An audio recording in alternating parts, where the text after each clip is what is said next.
November 2001. The carrier John C. Stennis deploys on a half-year journey, 2 months earlier than planned. The men and women on board will spend the December holidays at war. This supercarrier arrives for battle in mid-December in the northern Arabian Sea. It relieves another carrier to join Operation Enduring Freedom. The first day on station, a somber reminder of why these sailors and airmen are here and why no one on this ship is complaining about the early deployment. Oh, say, can you see? This is no ordinary flag. It was found in the rubble of the World Trade Center. One of the first things that we had the opportunity to do was make the wind just right so that we could go ahead and unfurl the flag and take the time to really reflect on the reason that we deployed early and what we're really all about for this deployment. For many on board, including the battle group commander, Rear Admiral James Zortman, the flag was a direct link to events that already had a personal connection. This is personal to me. My last assignment before I came here was in the Pentagon. 21 of those people that were killed in the attack on the Pentagon worked directly for me. I went to a lot of funerals, I went to a lot of memorial services. And this aircraft carrier's armaments will play a key role in this phase of America's response to terrorism.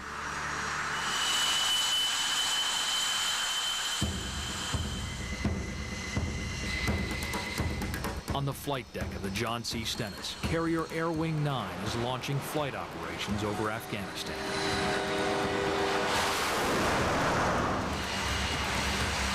I'm in command of the Air Wing, which would be the 73 or so airplanes that we have on board, and the 1,800 personnel that support those airplanes. And our job is basically put a flying team together and go out and execute the missions that we're assigned.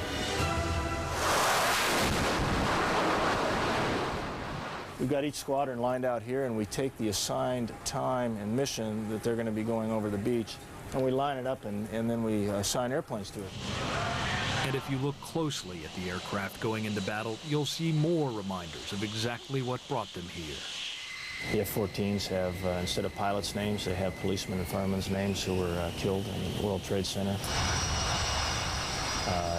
You'll see some interesting emblems on the airplanes. The leading F-18 fighter jet from Squadron 147 has the Twin Towers painted on one tail fin, the Pentagon on the other. We all have our little stickers from the New York Police Department that we stick on the bombs and, you know, deliver the justice in their defense. So, as well as our countrymen who work in the Pentagon. You know, we all had someone we knew in the Pentagon.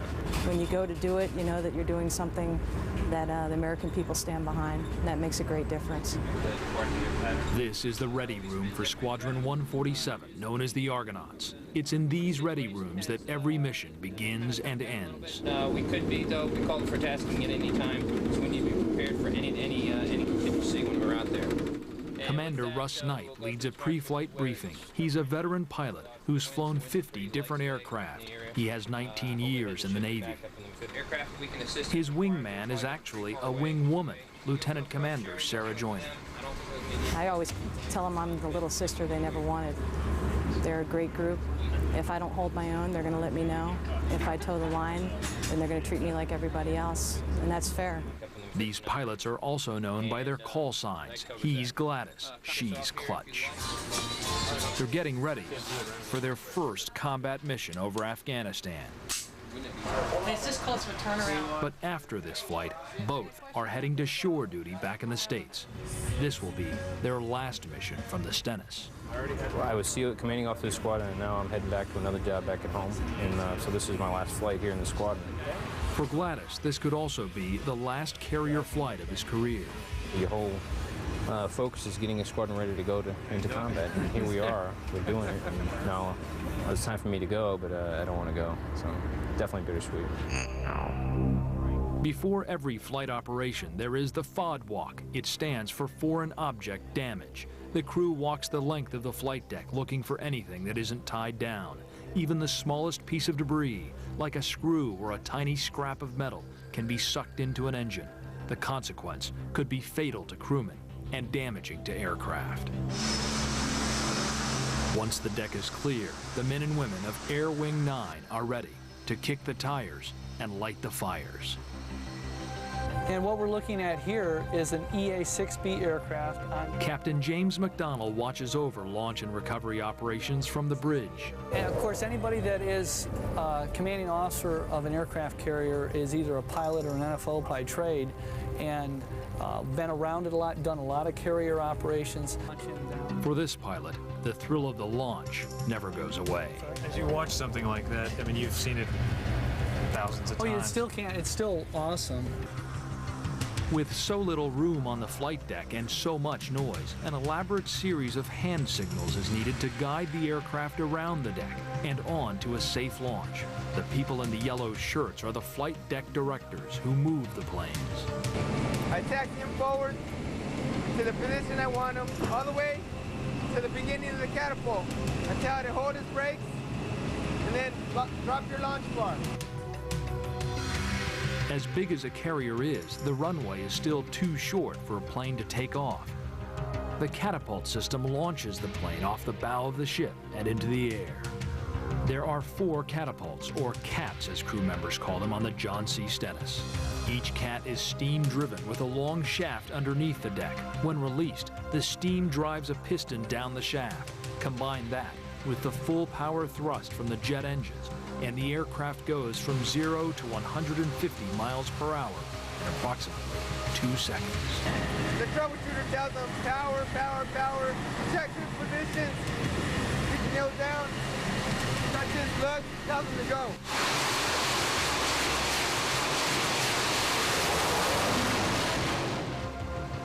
Soon, Gladys and Clutch will be moved onto the cat to leave the ship, flying into harm's way.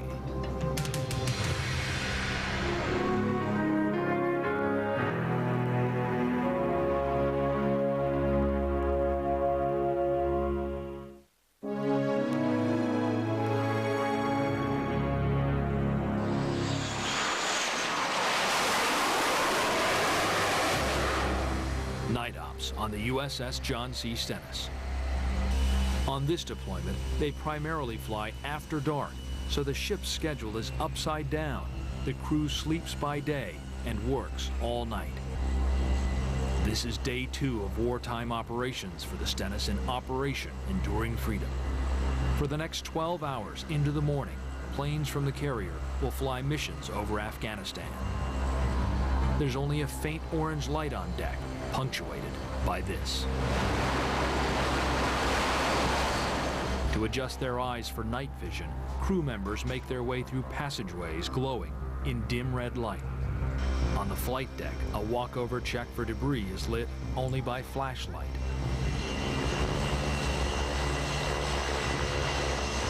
The dangers of the flight deck, being blown overboard by jets, sliced by propellers, or any of the other hazards that are hard enough to avoid in daylight, are all the more intense at night.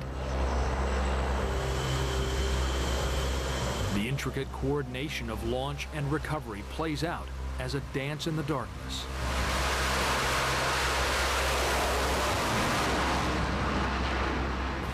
The complexity of it all has been described as a ballet, and if it is a ballet, the choreographer of the flight deck is this man here. He is the handler. TK Huffer wants to, he's got problems there. Okay, I'm Lieutenant Fuentes, Frank Fuentes. I'm the aircraft handling officer on board Stennis here. And my job basically is to juggle all the balls up here on the flight deck. I work with the dog, which is the Air Wing's representative. Come on, right off L4. Going quick. He has a rep from each squadron on deck there calling in the request. Jason, go ahead, turn the APU. And then I holler at the yellow shirts and help out set up the deck so they get their maintenance, their fuel, the ordnance loads, whatever the case may be. Roger. What we have here is a Ouija board.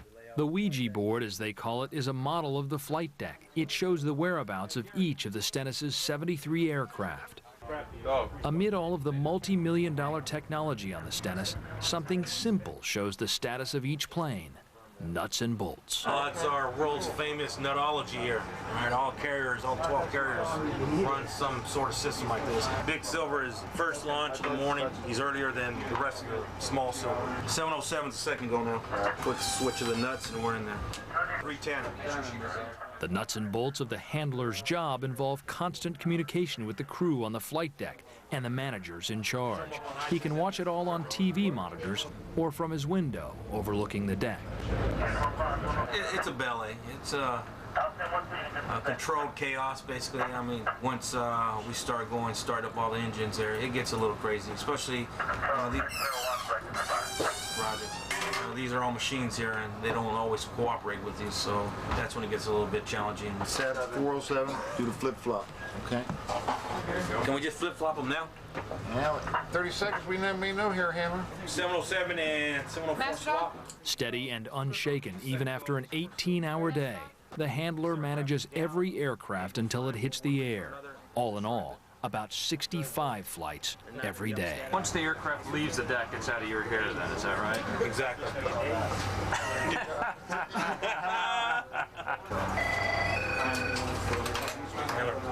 Single deliveries, you deliver, then I'll deliver. Below deck. Doc, if you're going to manage a spare, why don't you grab it and bring it up there, okay? Okay, Sarah. It's the second pre-flight briefing of the night for Gladys and Clutch. Did you fly into Afghanistan last night, or will this be your? No, we were supposed to. We got canceled because some of the missions being cut back. So this will be your first flight in Afghanistan? Yes, sir, will be. They've been given the go-ahead for a mission that begins at dawn. A couple of hours before the flight, they leave the ready room to suit up for the mission. I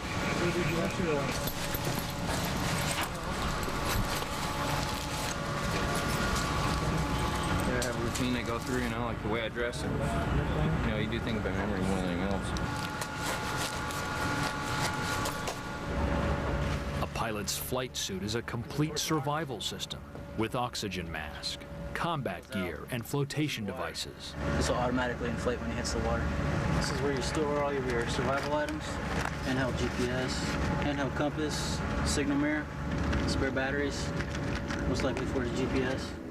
The suit also inflates to keep the blood flowing to the brain when the gravitational force, or G's of flight maneuvers, press hard on the body. As the G's increase, it'll inflate, and it keeps it from going unconscious.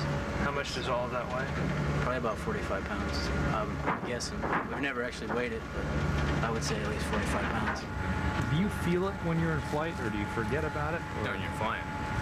Like I said, you don't notice it. You know, you just put it on it. If something doesn't feel right, then you twist and move and make it fit.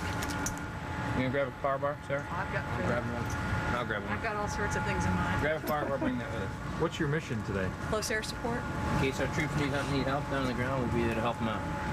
So Commander Knight is too focused on his mission to reflect on the milestone he'll reach at the end of the mission, his 900th career landing. Well, right now I'm not thinking about that. I'll think about that later on. Sorry, what are you thinking about right now? Should just get suited up. When I get back to where, you know, I'll think about the other things, you know. Nostalgia of it maybe, but right now I'm not. Yeah, it's not time to be nostalgic. Now's the time just to think about what I'm doing. It very well could be the last time he flies and lands on a carrier. That's huge. I think the main thing you look at is if you were in his shoes right now, that's quite a moment. That's a great moment.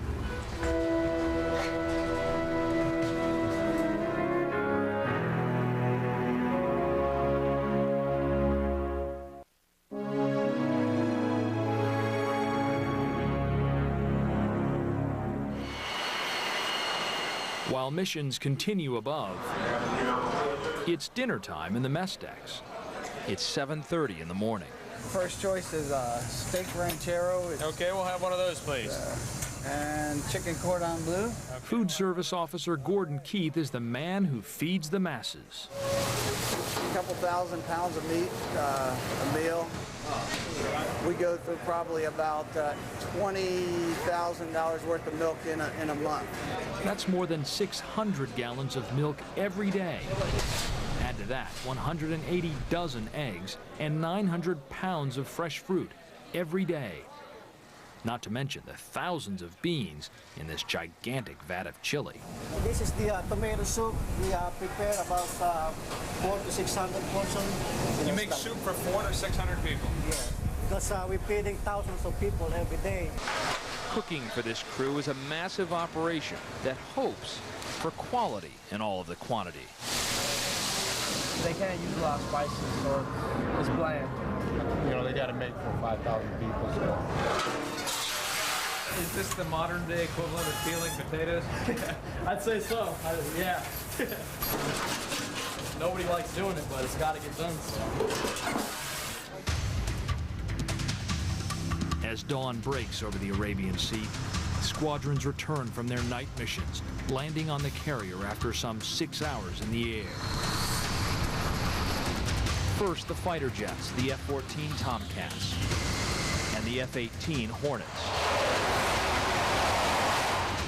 The ordnance men, or ordies as they're called, disarm the weapons. None of the planes on this mission have dropped any bombs. Also on deck, this radar-jamming EA-6B Prowler. This, the S-3 Viking. Its primary mission in this theater to refuel other carrier-based planes. Last on deck, the search and rescue helicopter, the Seahawk.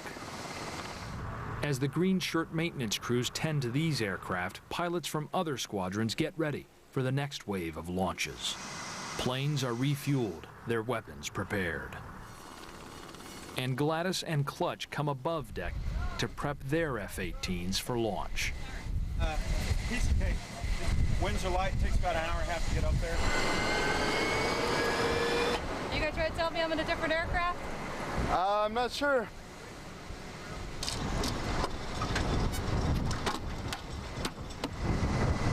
Gladys spots a mechanical problem and calls in maintenance. Atoya, you have a T-handle. Yes, ma'am. Okay, we're good to go. Wait. If there's problems with the jet, they'll work on the jet to fix it. If they can't fix it, they'll give another jet. Everybody knows what to do. Everybody knows how to do it. And then magically, everything just keeps happening.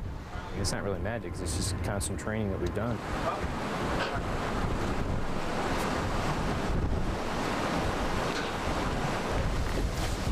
They'll climb up in them, and they'll go through starts. Typically about a half hour prior to the launch time.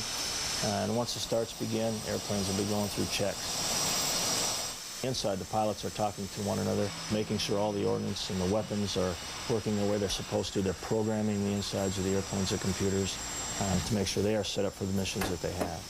Plane Captain Horatio Sanchez guides Gladys's plane, giving it a final check before launch. We're the first line of defense. If there are discrepancies, I catch it. He may not go, he might go, depending on the discrepancy, how big it is, how small it is.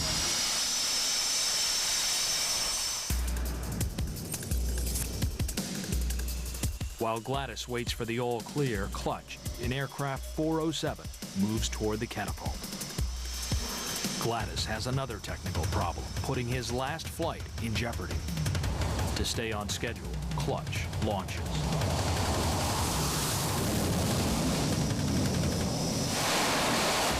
Along with other aircraft in the strike group, while the green shirts work things out for Gladys.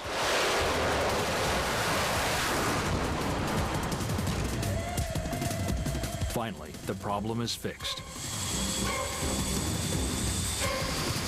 And Commander Knight launches from a carrier for the 900th time in his career on his first and last mission over Afghanistan.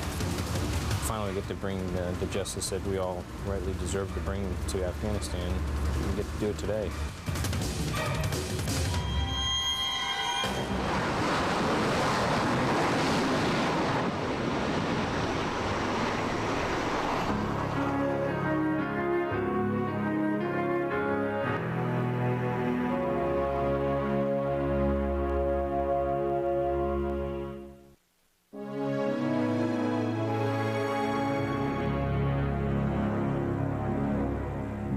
Commander Russ Knight and his wingman, Sarah Joyner, continue their mission over the Tora Bora region of Afghanistan.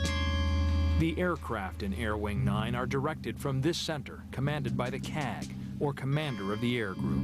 This is CAG Ops, or Air Wing Ops, also referred to as Current Ops. This is where a lot of the execution is done, and the planning, future plans as well, are done out of this office. And you'll see down here at 9 o'clock, this is a mission that Gladys and Clutch went out on to head up over the beach. Most of the information about these flights is classified, but here's generally how missions over Afghanistan work. For the first 25 miles from the carrier, the aircraft will be in the airspace of the carrier's Air Traffic Control Center. 314, read back correct, break. And what we do is we track them as they launch. We vector them away from the aircraft carrier. Outside of about 25 miles, we turn them over to Strike Control, which is the Combat Direction Center, where they'll continue to get checked out, processed out of our airspace, and on whatever mission they're going on. This is CDC, Combat Direction Center. This is where essentially we fight the ship from. TAO, Tactical Action Officer, he's basically the captain's representative, and he makes decisions on what the ship is going to do. On the other side of these monitors, we've got a section where our air intercept controllers sit. They're the guys that actually control our fighters. During the 6-hour flight, an F-18 will need to refuel as many as 4 or 5 times. Air Force tankers from the U.S. and Britain patrol the skies over the theater of operations. They'll get gas if they need it. They could need to go several hundred miles, get gas along the way, and then go into a target area. If the mission calls for it, the fighters will drop their ordnance, the bombs that were armed before they left the carrier. Once they're within 25 miles of the ship again, the carrier's Air Traffic Control Center takes over again. 7301, Roger, Angels 11. While missions are controlled from the upper decks, life on the carrier is just as active for more than 3,000 sailors who work below. Slice open the ship and you see the various levels from the top of the tower, known as the island, down to the flight deck and hangar bay, and deep down to the engine room. From top to bottom, the Stennis is more than 24 stories tall. If you start at the top of the ship, we have a whole suite of sensors and arrays up there that take care of our communications, control. Right above me is the air boss. He's actually the traffic tower, if you will, for this airport that we have. Next deck down is right here, the bridge. And the bridge, of course, makes sure that the aircraft carrier is going in the right direction and in the right place. Just beneath the flight deck is the hangar bay. You can think of a hangar bay as a garage. That's our garage for doing maintenance. Below and around the hangar bay are the mess areas where sailors eat and berthing areas where they sleep. While at sea, these sailors have very little privacy or personal space in which to store things. This is a typical enlisted person's sleeping area, and this is about the extent of the privacy that they have. A curtain that they can pull to shut out the world. As for storage, each person has one stand-up locker, and then they have this, the area underneath their bed. In here, they have to store their uniforms, their clothing, all of their personal effects for a 6-month deployment. What is that like, this kind of living in close quarters? Living conditions can definitely be difficult. It's one of the sacrifices that we're making. It's difficult to get alone time, and everybody needs their alone time. Go deeper down in the ship and you reach other areas that keep this place humming. We have a whole array of things from engineering auxiliaries to manufacturing. At the bottom of the ship, the engine room and storage tanks for water and jet fuel. So we've got a huge reservoir fuel. We've got a little over 3.5 million gallons of jet fuel on board to service these thirsty aircraft. After missions that can last more than 6 hours in the air, the aircraft come home. The flight deck of the John C. Stennis is ready for recovery. Aircraft returning to the carrier have to land on a runway that is brutally short. The entire landing area is only about 450 feet long for an aircraft that is traveling at approximately 150 miles per hour. Arresting gear on the deck make the landing possible. Basically, it's a controlled crash. That arresting gear is made up of 4 cables strung across the flight deck. A tailhook dangles from the rear of the aircraft. As the plane hits the deck, the tailhook snags the cable, bringing it to a dead stop in less than 3 seconds. The tailhook has been around since the earliest carrier landings, and the process of recovering aircraft has been refined and perfected over decades of trial and error. The pilot is guided to landing by the landing signal officer, or LSO. They also rate each trap, as these arrested landings are called.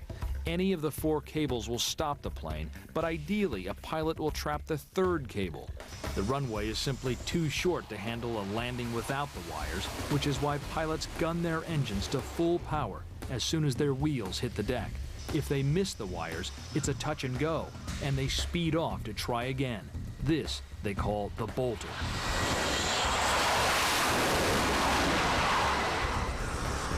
The LSOs rate a landing by which wire a pilot traps, along with other criteria like how level the wings are on approach. The best a pilot can do, a grade of OK from the LSO. Lower marks work against their career average. Most of the airplanes can latch up an automatic landing system that will land the airplane for you. Most of the pilots really don't like it. They trust themselves much more than they trust the equipment. This is in broad daylight. It gets a little hairier at night and in bad weather. Most of the pilots will probably tell you that if they've got to come land at night, that's as stressful, if not more, than actually dropping ordnance. Not to say that not good at landing, but that's the end of it. You're tired. You've got the leftover adrenaline rush. The amount of tension in each one of the wires is controlled by the people in this room. This is one of the arresting gear engine rooms. The cables are attached to huge hydraulic engines that slow the cable as it spools out 350 feet.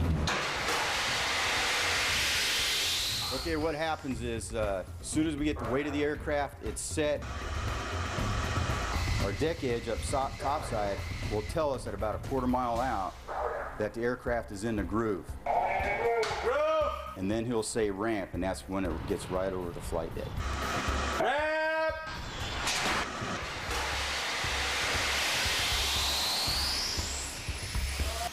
Commanders Gladys and Clutch are about to return from their first mission over Afghanistan. For Russ Gladys Knight, it will mark a major milestone in a naval aviator's career. It'll be his 900th carrier landing, and it could be the last of his career.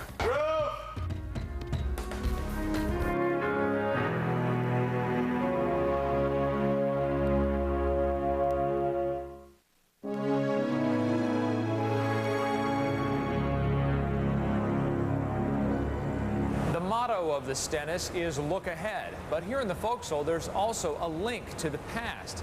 The 30-ton anchors at the end of this anchor chain actually came from another decommissioned U.S. Navy carrier, the USS Forrestal.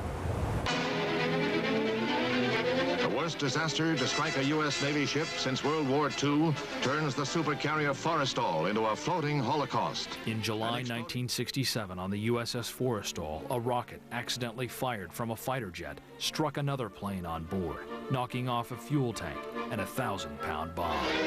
The flames raced from plane to plane, fed by bombs, rockets, and bullets. The fire raged for 12 hours. Scores of sailors were trapped in crowded sleeping quarters beneath red-hot decks. The incident led to several safety changes in the Navy, and it's a vivid reminder of how dangerous a carrier can be.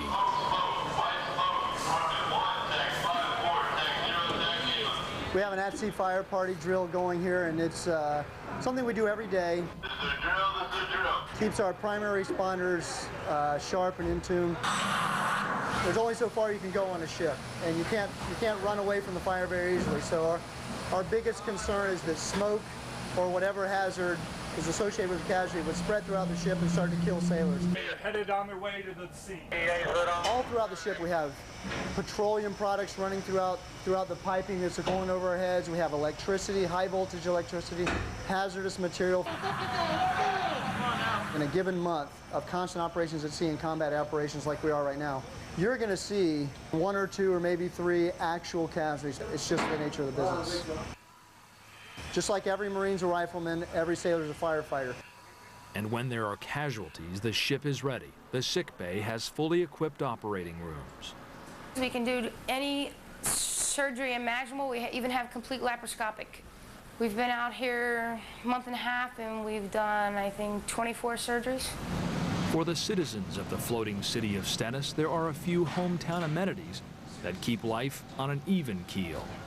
The library, where sailors can email home. The barber shop with 250 haircuts served daily. The post office chock full of holiday gifts from home. And with a crew of 5,000, the dirty clothes can pile up fast. Colossal washers and dryers are kept spinning 24 hours a day. How much laundry is generated every night on the Stennis? We'll take a look inside this room. They do about 6,600 pounds of laundry every day on this ship, each one of these bags containing dirty clothes. And to keep fit, there's a weight training room. And the hangar deck fills double duty as aerobic studio and boxing ring, keeping the crew in fighting shape.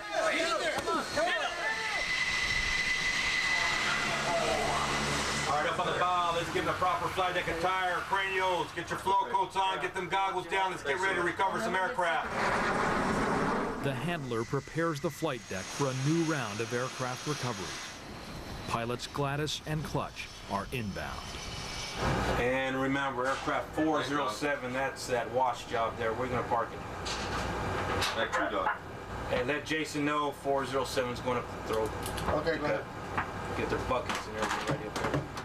Thanks again, sir. Thank you. Lieutenant Commander Sarah Joyner, known as Clutch, is about to experience a Navy tradition in honor of her last flight with the squadron. Pilot out of 407, this is the last flight. So when she parks her aircraft, they're going to get her all wet. Leading the squadron in, Commander Russ Knight, call sign Gladys, in the groove a quarter-mile out. He traps the wire for a remarkable 900th time in his Navy career.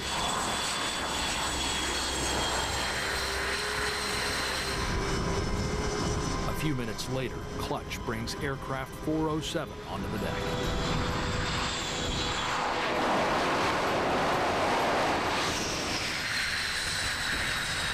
Aboard John C. Stennis, good morning, this is the captain.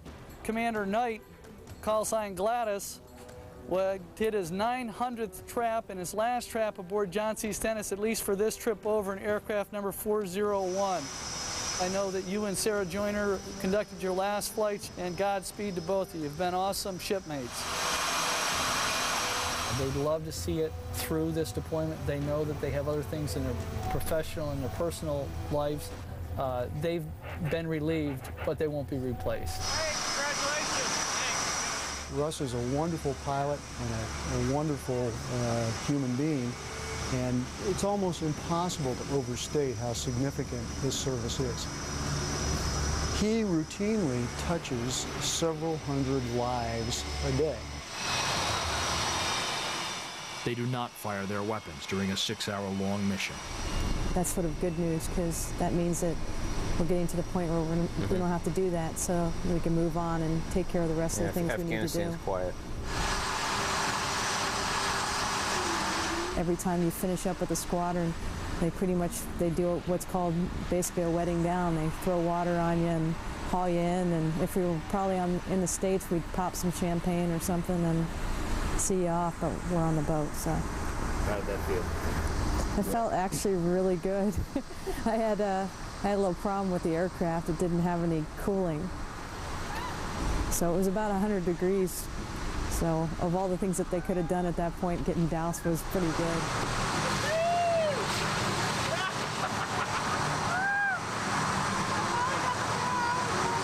The final flight in a squadron is always an emotional event. You just don't wake up one day and say, gee, I'm not going to be flying an F-18 off of a carrier deck. It'll take her a few days for that really to sink in. It's been a mission worth doing. I'd say overall it's a good, noble thing. It makes you feel proud to be here. It's a new war, and I think we're doing a good job of it, and it's all because of this whole team, the carrier and the air wing and the sailors and the Airedales and everybody working together makes this all come together. There's one more item before they do a final debrief for the day, a rating on their traps from the landing signal officers. 4-1. Little drift right on settle in the middle. Little low flat on line up at the ramp. Okay, and line 2 bar. 407. Little low start, a little too much power on the come on in the middle. Little high come down and closed at the ramp for the OK 3 wire. Skipper. Nice job. Thanks, buddy. Clutch. Nice. A little wet there? A little wet. Just a little. Very damp. Skipper, you at 5.9. Clutch, you're 6.0. Congratulations. Welcome back. And with that, these pilots will call it a night. It's the middle of the day.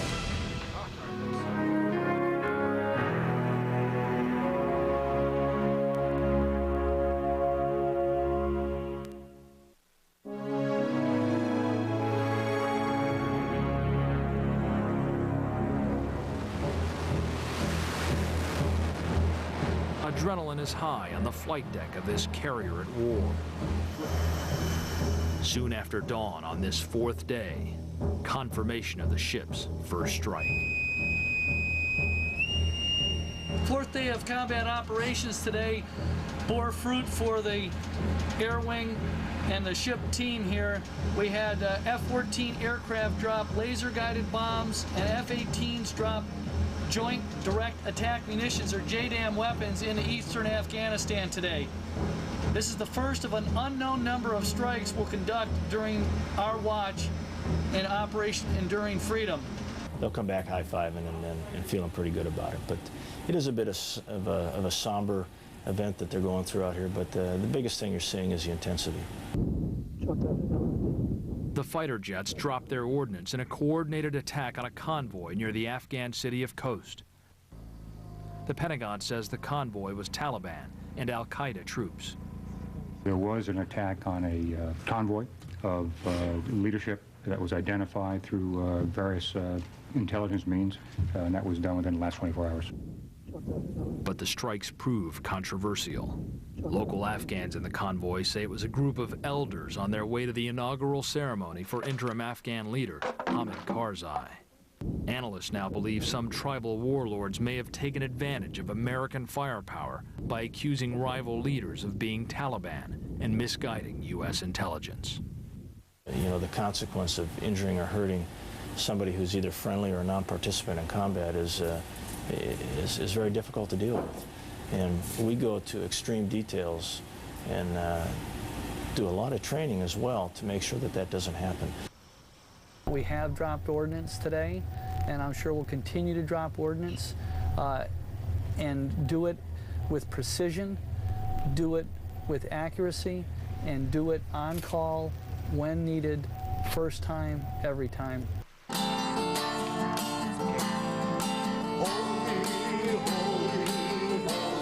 As the John C. Stennis nears the end of its first week of operations in the Arabian Sea, Christmas is only a few days away. Though a choir rehearses in the chapel for a Christmas event, for the crew, it's just another work day. Their first day off won't be for another 3 weeks. It's another day for me. When I'm out here, I don't look at a calendar, I don't think about it. I stay busy at work.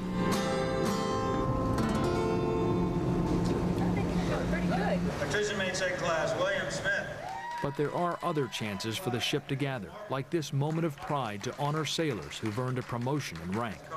It's called a frocking ceremony. The sense of respect and human dignity, I think that you'll agree as you walk around this crew, is there.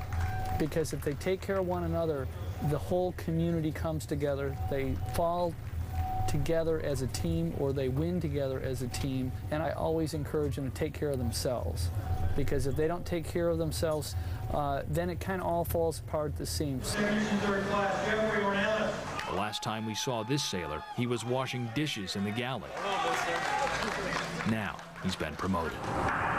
And pilots Sarah Clutch Joyner and Russ Gladys Knight say their final goodbyes. Everybody goggles down, let's go. Before boarding the cargo flight off the USS Stennis. They'll be home in time for Christmas. Well, I've been here for 4.5 years. and it's probably time to go, but I'm going to miss them. They're pretty much my family right now, with my family away from my family. Savoring flight, only seconds before the door closes. This is the best tour of my life. You know, 19 years in the Navy, it's been the best tour of my life.